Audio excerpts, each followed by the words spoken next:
Салам радионун 20 жылдыгына карата Салам Эверс 2021 сынагы.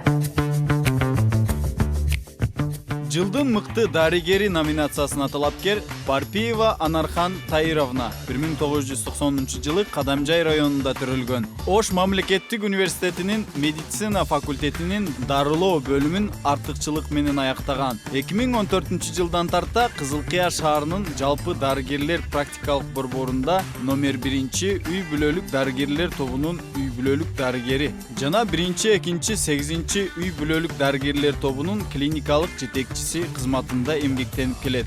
Анархан Парпиева 2020 жылы пандемия шартында кызыл зонада мобилдик топто өз өмүрүн тобокелге салып, элдин саламаттыгына кам көрдү. Жашоодогу максаты элдин саламаттыгын сактоо жана чыңдоо. Үй бүлөлүү, бир кыз, 2 уулдун энеси.